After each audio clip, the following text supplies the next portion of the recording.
Hi, and thank you so much for that introduction, and thank you to everyone at Farbindungen for making this event possible. So, my presentation is Woman's Past, Her Past, is analysis of Jane Rose's Mitn, alemen, which is an abortion slash contraceptive play. So let's imagine that it's 1918 New York. A contraceptive clinic opened up a couple years before near your neighborhood. There's pamphlets being distributed in Yiddish, and Jewish women are coming out in droves with their strollers to line up in front. On one hand, it's amazing that women have greater power than ever over their fertility and family planning. On the other hand, you might be concerned, like playwright and socialist Jane Rose, that eugenicist strains of thought within the movement were targeting low-income Jewish women.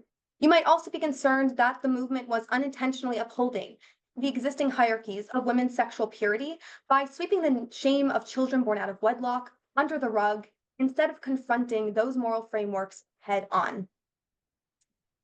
And what better way to consider these frameworks than through the structure of a contraceptive and abortion play? So, through illustrating the intersecting ideologies behind the contraceptive movement and old world conceptions of women's sexual purity, Jane Rose's Mitn alemen illustrates that people can only become self-actualized and effective activists when they balance empathy with a discerning and judgmental mindset, one that challenges even breast spaces that claim to advocate for women's rights. Just a little bit of information on Jane Rose. She was a playwright and activist, born in 1880 and immigrated to New York at 16. She was active in socialist drama circles and published in Yiddish and English periodicals, such as Reihe auf der Stimme and The Call, respectively. So her one-acts were collected and published in 1918, including Mitn alemen, and they were just incredibly popular in other drama circles around North America. So let's move on to plot and characters. So Mitn alemen, which also very important, translates to not all with it, crazy, is a claustrophobic one-act family drama set in a New York tenement apartment in 1910. It follows the sharp-witted and rageful Rosa, who her family constantly calls crazy, Mitn alemen, as she destroys any sense of peace in her home by picking fights with her family and purposefully undermining her mother's efforts to marry off Rosa's sweet sister Mina, who translates birth control documents for her boyfriend Gordon, a doctor. Dream. So while it seems at first that Rosa is simply bad for the sake of being bad, it's revealed that she's actually seeking a mix of vengeance and justice against her family for their outright happiness when she miscarried twins that she would have had out of wedlock. And she is trying to keep her sanctimonious sister from being tied to a man who may one day treat Mina or her daughters the same way. So while eugenics is never explicitly named in Mitn alemen, its rhetoric is echoed through Mina's seemingly progressive stance on contraceptives and inadvertently reinforced by her old world mother. A major reveal of the influence of classism and eugenics on Mina's thinking occurs after Rosa tells her mother and sister that the reason why she's torturing them is because they were relieved that she miscarried, since she would have been a single mother. Mina dismisses Rosa's pain, stating, "So better go and to the poor women who were stricken with too many small children and are in need of much enlightenment. Of course you would focus on your own vanity when you see their hardships."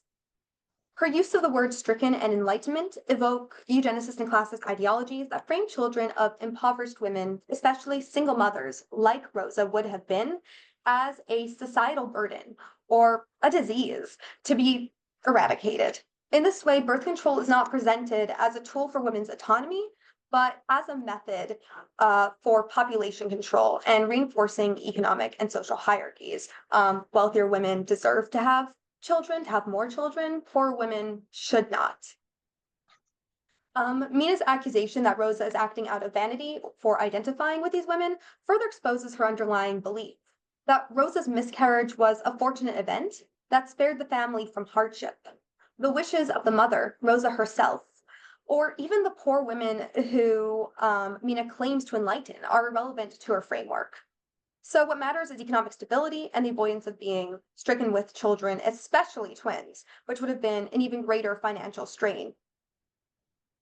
So I think it's also important to add that Mina's role as a translator operates on both a literal and metaphorical level. So she's not advocating for her own beliefs that have been critically judged, as we see later in the play, but rather reproducing the ideas found in the pamphlets her good doctor has given her. So this economic reasoning intersects with the mother's deeply ingrained moral beliefs about women's worth as dependent on sexual purity. When Mina sees Rosa's pregnancy as an economic burden, their mother perceives it also as a social disgrace, lamenting, "What do you want from me? That I should start to bring up bastards, and moreover, a pair of twins." Unlike Rosa, who refers to them as children, her mother never acknowledges them as such. Instead, she fixates on their illegitimacy, equating their existence with a loss of social standing, as well as an additional financial burden. So the family has literally lost value in these two ways. The mother's fixation on Rosa and the family's loss of value is made especially clear during a heartbreaking moment where her mother admits that even though she hated Rosa's skirt chaser of a lover who impregnated her and left, she would still have had Rosa marry him for the sake of social convention.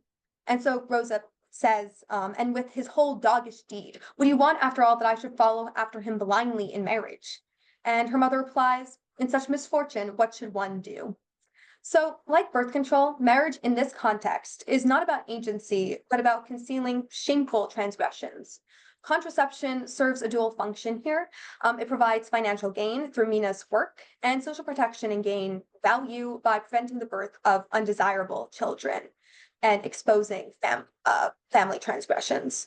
So Rosa makes the parallel between economic arguments for contraception and moral anxieties about extramarital sex explicit, describing her miscarriage as a business deal between her mother and God, a sort of divine intervention and forced non-consensual abortion brought about by her mother's prayers.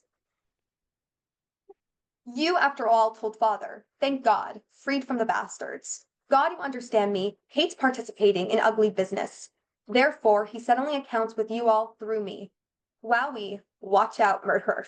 So, just as Mina's pamphlets impose enlightenment on women deemed unfit for motherhood, her mother's prayers impose reproductive control through religious morality, although it's proven to be very hypocritical. This isn't religious per se, this is cultural, and again, the sort of old world, which she calls her mother.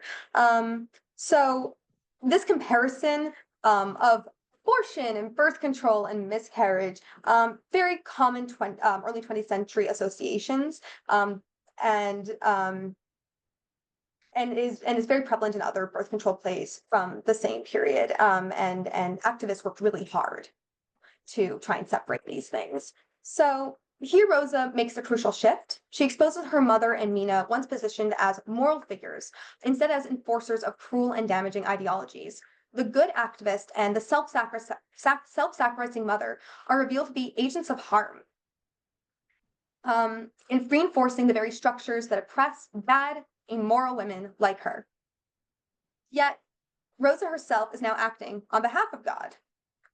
So we see this moral reversal and further reveal of the hypocrisy of the rhetoric within the contraceptive movement in Jane Rose's female-centered retelling of the biblical story of King Solomon and the two mothers. So in the original narrative, two women, both labeled as harlots, plead their case before King Solomon, each claiming to be the mother of a surviving infant, to determine the true mother.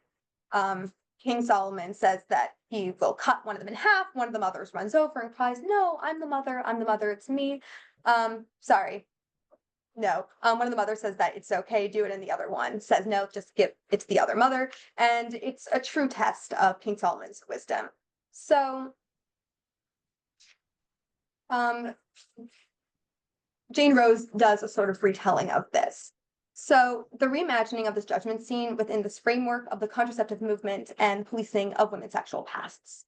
Here, the king figure is Dr. Gordon, a supposed progressive who advocates for women's use of contraceptives until that autonomy threatens his own preconceptions of purity.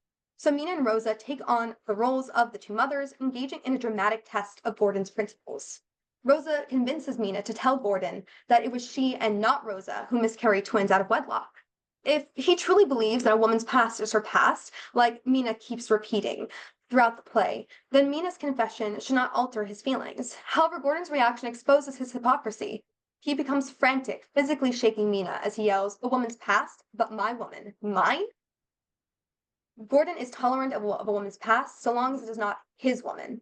Just as Mina dismissed Rosa's pain and loss of her pregnancy, seeing her as a lowly figure, she now finds herself in the same position, reduced to damaged property in Gordon's eyes.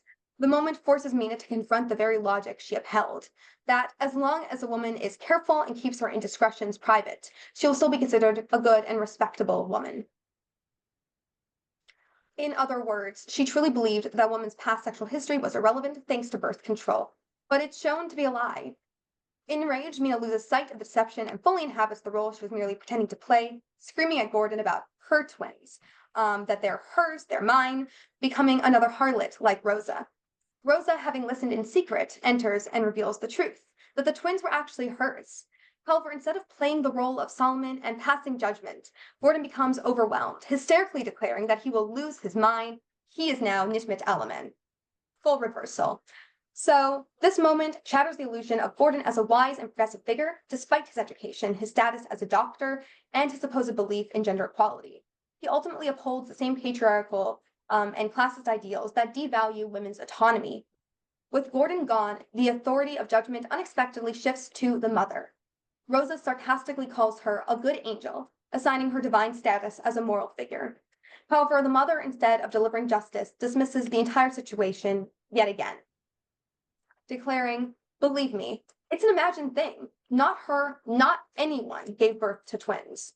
In this moment, the mother, like Gordon, fails to recognize or affirm her daughter's realities. She too is an unreliable judge, unable to view her daughters outside of the rigid moral framework she has internalized.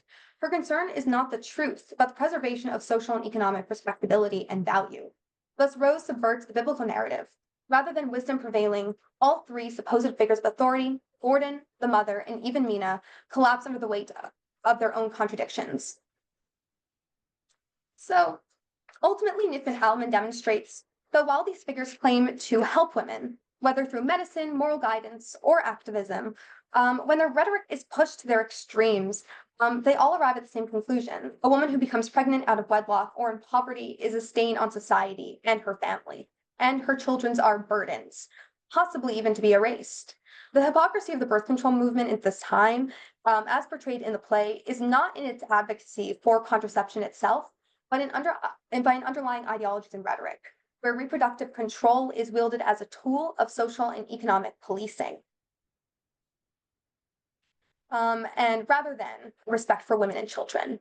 Yet, despite the bleakness of this judgment, Rosa and Mina find a moment of liberation. In the play's final lines, Rosa laughs and declares that she and now Mina are the only sane ones, that they alone recognize the absurdity of their situation.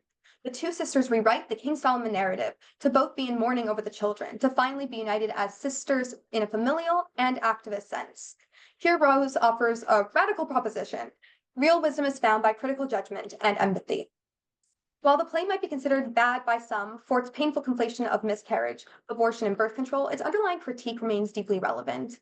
Mitn alemen calls on its audience to interrogate the rhetoric of social movements, urging them to extend their principles to their logical conclusions, or to their most extreme conclusions. It asks us to be like Rosa, not to judge the worth of people, but to judge the ideologies that shape their fates. Thank you so much. And also, it's a really great play. You guys should read it.